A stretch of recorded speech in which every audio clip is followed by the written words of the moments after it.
დღეს იცით 4 წლის თავია უკრაინა-რუსეთის ომის ბუნებრივი ამ ომმა შეიწირა უამრავი ადამიანი,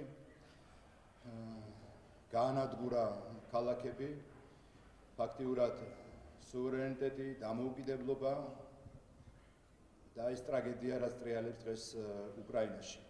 ჩვენ მაშინაც ვამბობდით და ეხლაც ზუსტად იმ პოზიციაზე ვართ, რომ ეს ომი არ უნდა მომხდარიყო. მათ შორის თქვენ იცით, რომ ამერიკის პრეზიდენტიც იგივეს ამბობს, რომ დიახ, ამ ომის არიდება იყო შესაძლებელი, რასაც ჩვენ მაშინ ვამბობდით. რაც შეეხება აი ამ ცდილობებს, როგორც შიდა უსამშობლოების გამოყენებით ქვეყნის ჩათრევა, ჩვენი ქვეყნის ჩათრევა ამ ომში, რა უბედურებას და ტრაგედიას მოგიტანდა დღეს ჩვენი ქვეყნისთვის. არც სუვერენიტეტი გვექნებოდა, თავისუფლება და რაც თავარია, ჩვენ დავკარგავდით მთლიანად ნახევარზემო ტერიტორიას.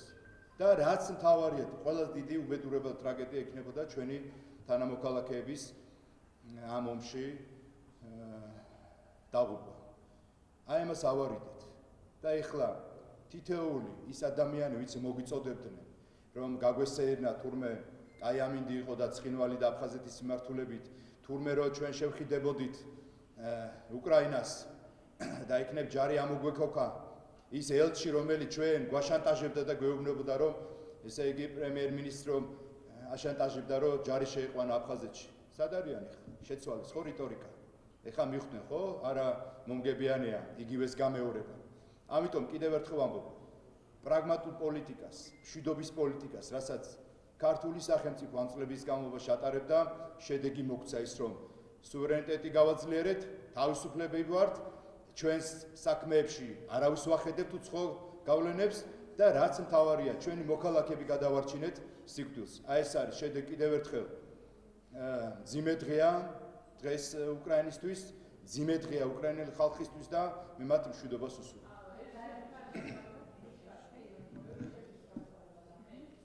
არ მინახავს. რომელი ელჩების ბოდიში?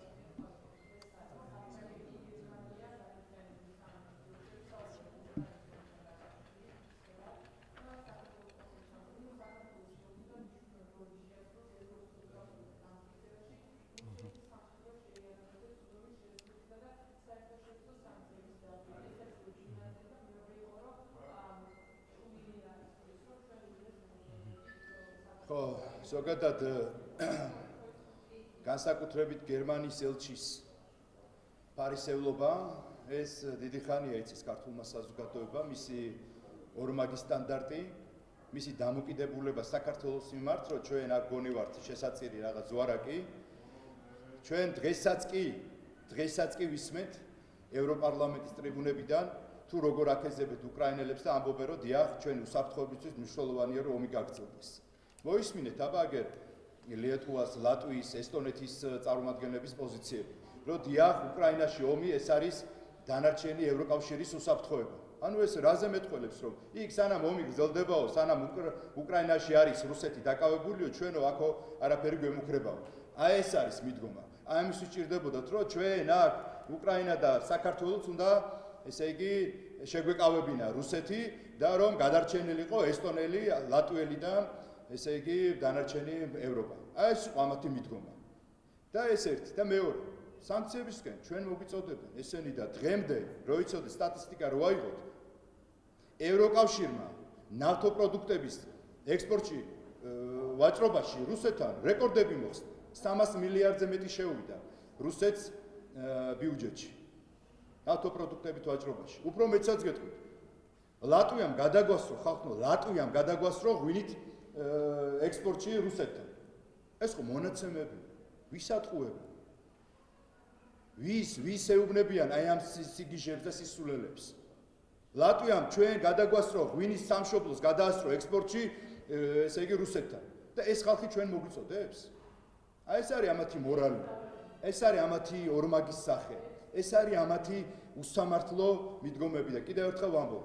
დღეს საქართველო არის შემდგარი სახელმწიფო, რომელსაც ყავს ლეგიტიმური მთავრობა, რომელსაც ყავს მთავრობა, რომელიც ქართულ ინტერესებზე, ქართულ ღირებულებებზე ზრუნავს და იცავს და თქვენ ამის დემონსტრებას ყოველდღიურად ხედავთ.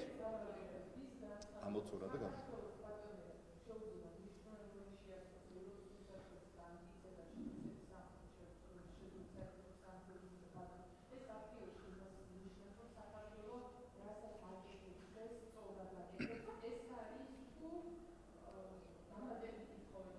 არა, დამატებით ვთხოვე, რომ ჩვენ მეორე ფრონტი გავხსნათ. ამას პირდაპირ უნებრივია ვერ იტყვიან, ვერ გაბედავენ უკვე ტრამპის ადმინისტრაციის პირობებში. მანამდე ამბობდნენ, თამამად მოგვიწოდებდნენ, რომ თუნდაც გაგვესეინა, რომ ჩვენ იარაღებით მოგომარაგებდნენ, რომ ფინანსები იქნებოდა და როცა უთხარით ნატო შევიდეს და მერე ჩვენ ამაზე უარი თქვეს, რომ არაო კაცო, ნატო იქ რაშუაში არის. ეს მიდგომა ამათ, ეხლა ვერ ბედავენ ასე თამამად. და ეხლა ცდილობენ, რომ რამენაირად ლავირება მოახდინონ. კიდევ ერთხელ ვამბობთ. ჩვენმა პრაგმატულმა პოლიტიკამ მოიტანეს, რომ საქართველოში დღეს მშვიდობაა. საქართველოში არ მხოლოდ მშვიდობა, არამედ ეკონომიკურ განვითარებაზე ზრუნავთ. ეკონომიკური, ესე იგი, მსოფლიოში პირველ ადგილას გავიდა ბოლო წლების განმავლობაში საქართველოს ეკონომიკური განვითარება. მაშინ, როდესაც აბა ნახეთ ევროკავშირში ინფლაცია, უმუშევრობა, ეკონომიკური ზრდა კი არა, რეცესია და დღეს ეხლა ბატონი მერცი, გერმანიის კანცლერი გვიმტკიცებს და გვეუბნება, რომ თურმე რუსეთი, ესე იგი, ევროპული სახელმწიფო არის, კაცო და უნდა ვილაპარაკოთ. დანარჩენი საფრანგეთი და ის მაშინ, როდესაც მოგვიწოდებენ კონფლიქტისკენ და სანქციები დაგვეწესებინათ, დღეს ამბობენ, რომ იცით რა, რუსეთს უნდა დავილაპარაკოთ, იცი რა, უფრო მეტიც, ევროპის უსაფრთხოების არქიტექტურას ათანხმებენ რუსეთთან. და ჩვენ ომისკენ მოგვიწოდებენ, სანქციების დაწესებისკენ, რომ მებრძოლები გაგვეგზავნა აქაური უსამშობლოები, აქაური აგენტურის დახმარებით. ეს ეხა ამას ვინ ჭამს? ამას ვინ გაატარებს? ძენი ხალხია, ქართველი ხალხი და ზუსტად იციან, ვის რა უნდა ჩვენი ქვეყნისგან. ამიტომ პრაგმატულ პოლიტიკას ალტერნატივა არ ქონდა, არც აქვს და ჩვენ ამ პოლიტიკას ბოლომდე დავიცავთ, გავაქცევთ.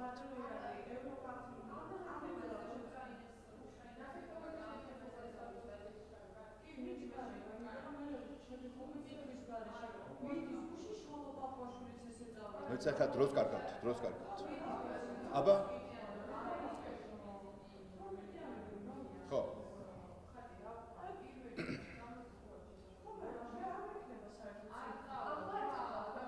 არ წავალ. აუჩერთ. არ წავალ.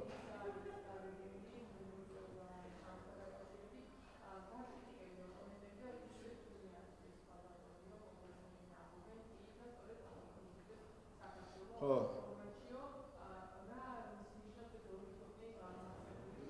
თქვენ იცით, რომ ჩვენ ვამბობდით, რომ ბაიდენის ადმინისტრაცია, რომელმაც ყველაფერი იქნა იმისთვის, რომ ქართულ-ამერიკული ურთიერთობები გაფუჭებულიყო და ვიცით, მიზეზიც ხო იცის ეს ქართულმა საზოგადოებამ, რას უკავშირდება და რის გამო. ახალ ადმინისტრაციასთან ჩვენ ვამბობდით, რომ მზად ვიყავთ გადაგვეტვირთა, ეს ურთიერთობები და ასე ვთქვათ, ახალი ფურცლიდან დაგვეწყო.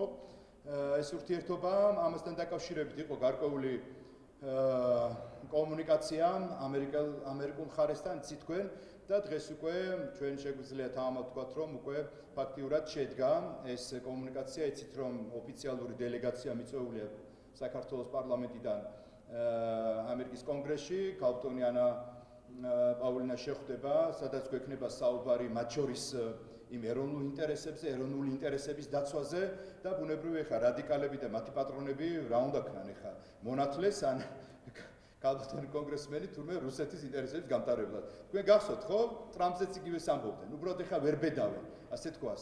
მე მგონი საელჩო, შესაბამისი საელჩო დაინტერესდება იმ რადიკალი ტელევიზიებით აი ამ პოზიციით და შესაბამის რეაგირებას მოახდენენ, რომ როგორ შეუძლიათ ესე იგი პრაგმატული პოლიტიკის ავტორები ესე იგი ეგრევე იარლიკი მიაწებონ, რომ აი ეს რუსეთის აგენტია. თვითონ არა და ამ დროს თვითონ წარმოადგენენ მეხუთე კოლონას ჩვენს ქვეყანაში.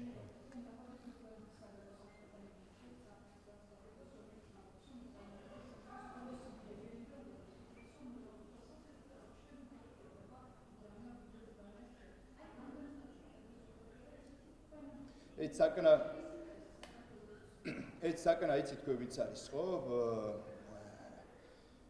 ესე იგი განათლების გარეშე დანიშნული ჩინოვნიკი, აი როგორც შეესაბამება კალასის მთავრობას, ზუსტად ისეთი ადამიანია და ეს ბრძნულ გამონათქვამები აქვს ხოლმე და ეხლა სწორედ ამხილა მთელი ეს ევროკავშირის ბიუროკრატია იმ ინტერესებში, რა ინტერესიც აქვს უკრაინის ომთან მიმართებაში. რაც ჩვენ ვთქვით, ანუ მათი ინტერესია რომ ომი გაგრძელდეს და თვლიან რომ თუ რამდენის გაგრძელდება უკრაინაში ომი და რამდენი დაიღუპება ტერიტორიების დაკარგავენ, იმდენი მათი უსაფრთხოება უფრო მეტად ძლიერი იქნება. ეს არის ამათი მიდგომა. ანუ მათ ინტერესებშია ომის გახანგრძლივება და ამას მოგვიწოდებთ ჩვენს. ანუ ჩვენ უნდა დაგვეღალა რუსეთი, ესე იგი აი ამ ომში. საქართველოს და უკრაინა უნდა შეწიროდნენ ზვარაკად იმისთვის რომ ცაკნებს და მის დანარჩენ მოტრფიალებს, ესე იგი მშვიდად დაეძინათ თავიანთ ქვეყნებში. აი ეს არის ამათი მიდგომა და ბუნებრივია, ამას ჩვენ არ გავატარებდით. ბუნებრივია, ამიტომ კბილებით დავიცავთ. ერი-ბერი გავერთიანდით რომ აი ამ ცაკნებს და აი ამ უსამშობლოებს და მათ აგენტურას წინააღმდეგით და ჩვენ გავიმარჯვეთ. საქართველოს გაიმარჯვა ნიშნავს ეს რომ მშვიდობა შევინარჩუნეთ, სუვერენიტეტი შევინარჩუნეთ, ეკონომიკურ განვითარებაზე ვსაუბრობთ, ინვესტიციები შემოდის, ხოლო ეს სახელმწიფოები ეხლა რუსეთისკენ იბრუნეს პირი და იმას ეხვეწებია თურმე დიდი ევროპული სახელმწიფო ხარო და რამდენიმე წლის წინ მტრად ყავდათ გამოცხადებული და ეხლა თურმე ევროპის უსაფრთხოების არქიტექტურაში რუსეთმა თავისი წვლილი უნდა შეიტანოს. ეს არის ამათი ორმაგი სტანდარტი და ამას ვამბობდით ჩვენ რომ დიახ საქართველოს თავისი გამოცდილებით, თავისი წარსულით, თავისი მომავლის ხედვით არ დააჩაგრინებს არავის ქართულ ინტერესებს და ამას ვახორციელებთ ჩვენ წარმატებით.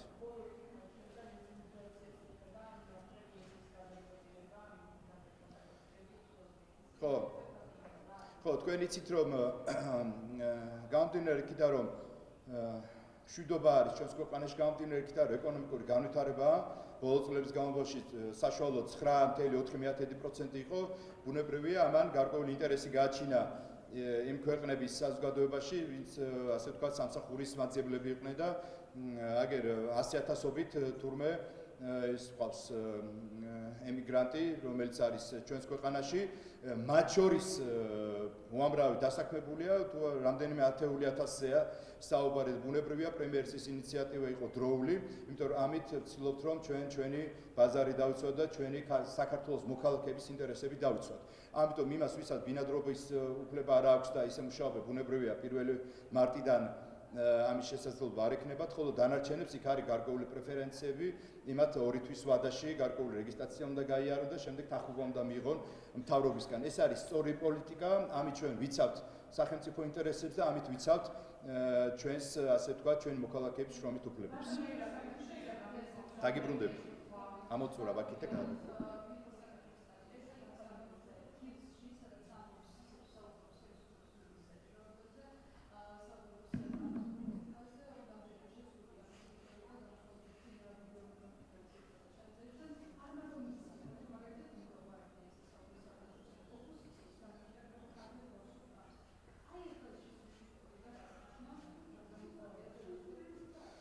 სააკაშვილი ეცნობილი ჩიტია რა, თუმცა ეთუნახავი თუ როგორ უწოდებს თავს, რომელიც პრინციპში არავის არ აინტერესებს.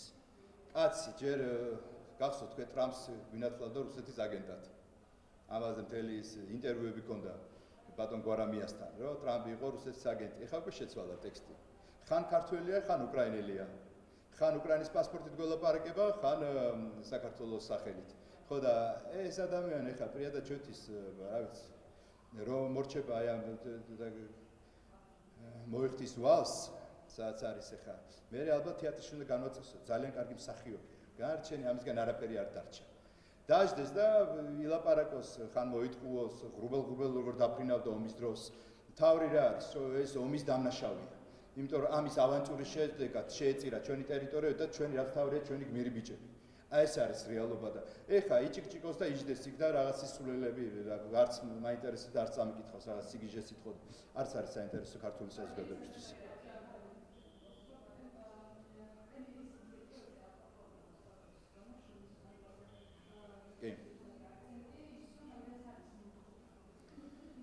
ხო რაც შეეხება განათლების სექტორში მიმდინარე რეფორმას ფაქტია რომ ჩვენ ძალიან დიდი გამოწვევა გვაქვს განათლების სისტემაში.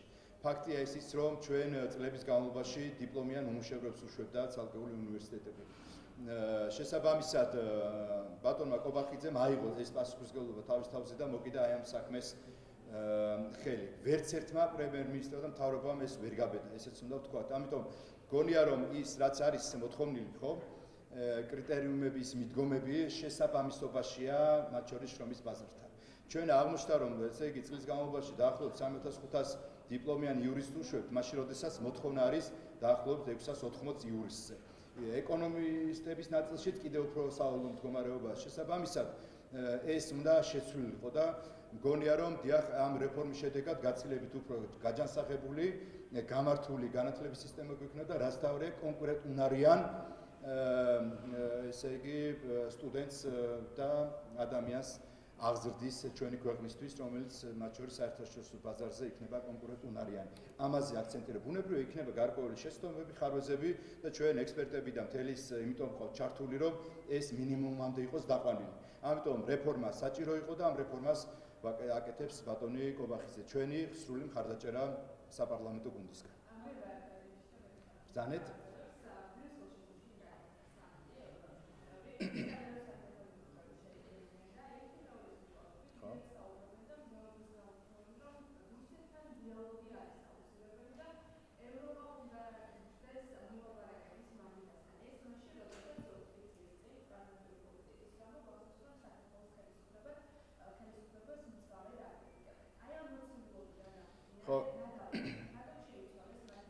ბრიუსელის პოლიტიკის შედეგი სახეზეა, როდესაც საკუთარი მოქალაქეები აი ამ რასაც უშვებიან თვითონ ამ შენობას და იმ ევროპარლამენტარებს. ჩვენ ვნახეთ, ხო?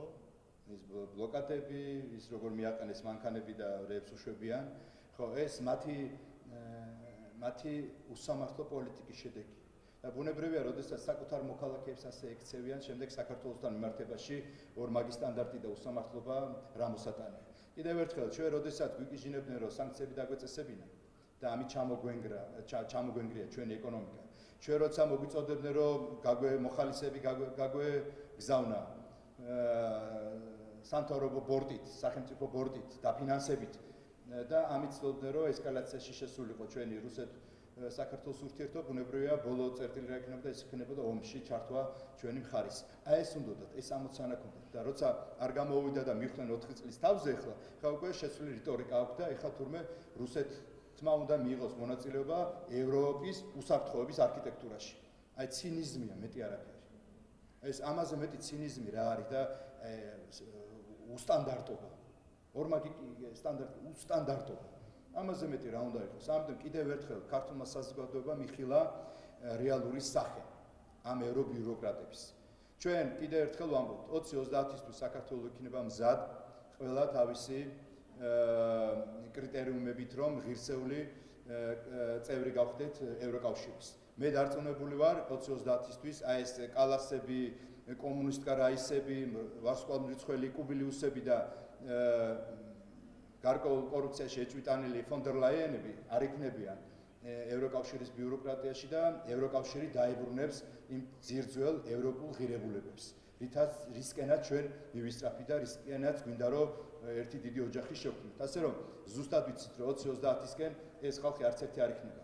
ორპირების, ფლიდების, შიშრების ადგილი არ არის ევროკავშირის ხელმძღვანელობაში. აბა დავიწყოთ.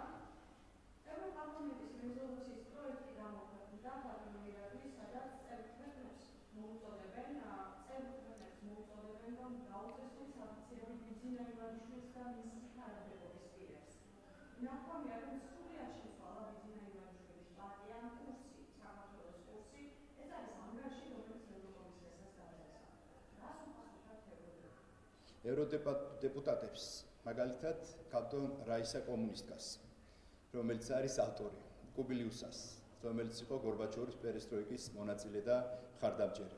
აი ამ ხალხს მოუწოდებდი, რომ წერა უნდა იკითხო. ჩვენ მაგალითად წავიკითხავთ ევროკომისიის დასკვნას, რომელიც გამოქვეყნდა რამდენიმე დღის წინ, სადაც წერია, რომ საქართველოს შინაგან საქმეთა სამინისტრო არის ერთ-ერთი ყველაზე არაკორუმპირებული უწყება. ევროკომისიის დასკვნა არის ეს და მათ შორის აღმოჩნდა, რომ უსწრებთ ევროკავშირის 7 სახელმწიფოს და ნატოს 12 თუ 13 სახელმწიფოს. ეს არის ჩვენთვის ობიექტური კვლევა და ობიექტური დასკვნა ევროკომისიის. ეხლა ნახეთ პარალელურად კუბილიუსები, რაისაები, კომუნისტები და ესენი საქართველოს აშავებენ. რატომ? ეს რა ახალია რამე? რეზოლუციაში არ გიწერდნენ, რომ თურმე სააკაშვილის რო კლავდი და გამოგვიშვა. რომ რეზოლუციაში არ გვიწერდნენ, რომ თურმე კეზერაშვილი მედია მენეჯერია და უნდა გამოგვეშვა. აი ამ ღირებულების, აი ამ ნარატივების რეზოლუციები. ამიტომ მე მოვუწოდებდი კაპიტონ რაისა კომუნისტკას წეროს და იკითხოს. ეს არის ჩვენი პასუხი. რაც შეეხება მადლობა ამ შეხსენებისთვის, პირველი სანქციების ნაწილში შეიკრიბნენ რამდენიმე დღის წინ, რომ მე-20 პაკეტი უნდა შეემუშავებინათ რუსეთის წინააღმდეგ. ისე დაიშალნენ, რომ ვერ შეთანხმდეთ. ეს არის ამათი ხელწერა. აი ეს არის ამათი ხელწერა. რაც შეეხება ბატონ ივანიშვილს. კიდევ ერთხელ, ივანიშვილი აი ამ ბიუროკრატებისგან უკვე დასანქცირებული, როდესაც მათ ცუდომა შეუზღუდეს საკუთარ ფინანსებთან. აი ეს უკვე დასანქცირებულია. ამიტომ ეს ადამიანი არ გატყდა, იმიტომ რომ პატრიოტია, საკუთარი ქვეყნის მოსიყვარულია, ქართული ღირებულებების დამცველია და რაც არ უნდა რაისებმა და კუბილიუსებმა აშანტაჟო დასანქცირებით ვერას გახდებიან, იმიტომ რომ არ გვაინტერესებს ეს ლუზერების რეზოლუცია. აბა ბზანით? აბა მიტი? აბა?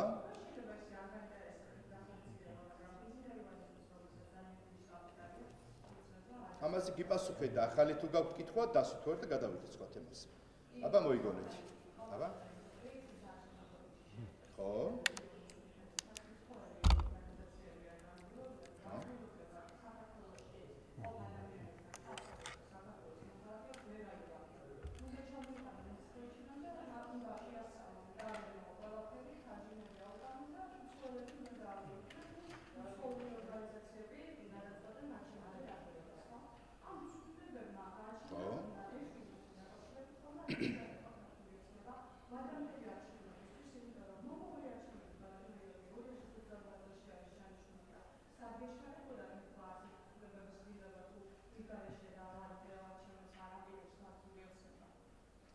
პირველი, ჩვენ როგორც არის საერთაშორისო პრაქტიკა, სწორედ იმის შესაბამისობად ვაკეთებთ.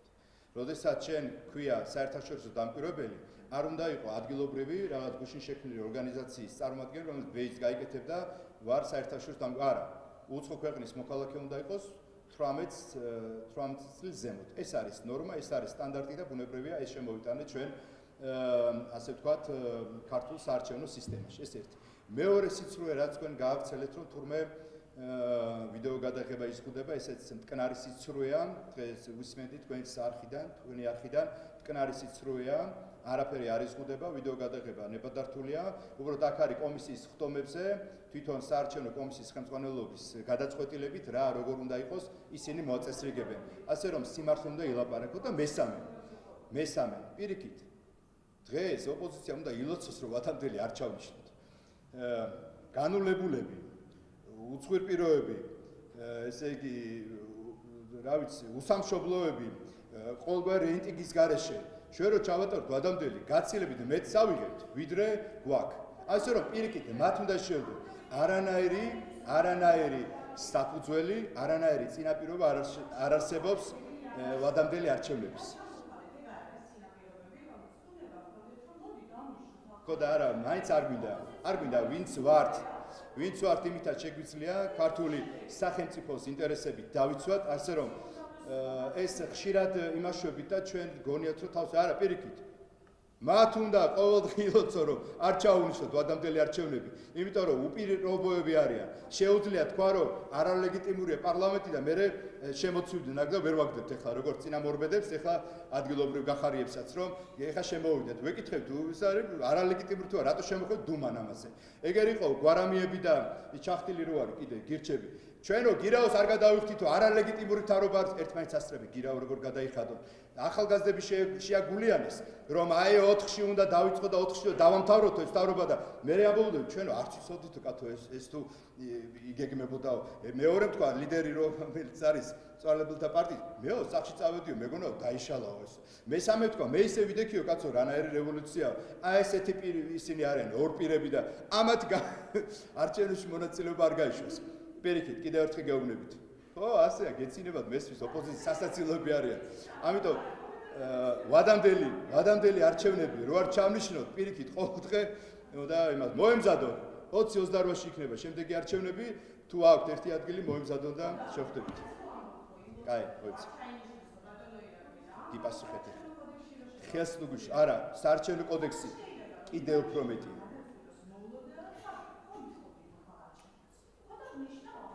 ამას სხვა შორის აი ამ კითხვას სვამდი გასუწესაც.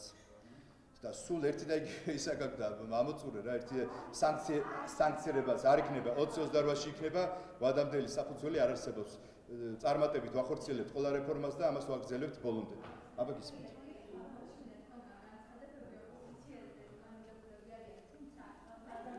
არ ვეთანხმებით?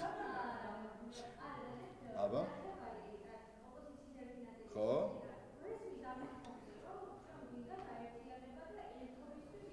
ო, კარგია. შეგიძლიათ დამიკონკრეტო ვისგან არის ეს მაგალითად? ო.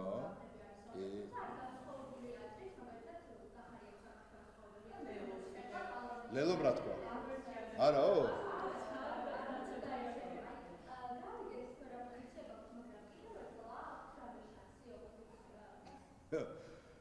მე თუ გითხარ შანსი ოპოზიცია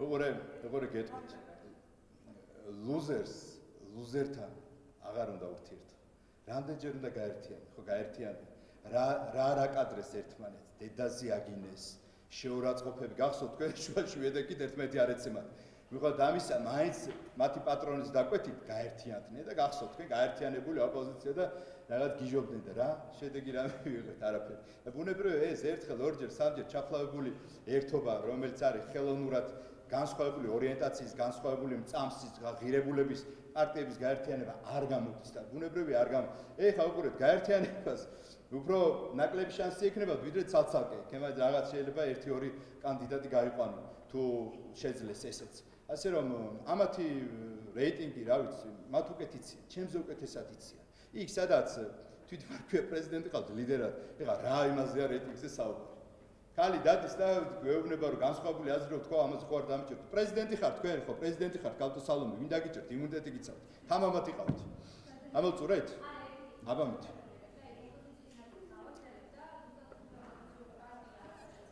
რომელი პარტია ხო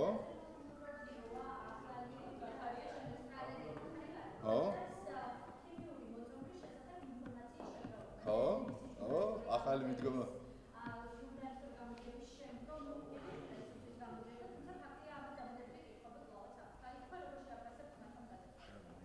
არაფერი ხელმოწარულები და რაღაცით ხონდა დაიწყონ და ეხა ებღაუჭებიან ტიპის სისტემას. სხვა შორის იურისტ ასოციაცია მის კამიტისად გააქრა. ხო დავწამლეთ ეს ხალხი. რატო არ არის არჩევს კამიტი გააქრეს? გამარჯობა შენ. ესე იგი ეს უკვე თვითონ აღიარეს და უკან დაიხნეს. სიგიჟია, სისულელე. მე შეხედეთ იმ თუთიყოს ბუმბულია მოვიდა.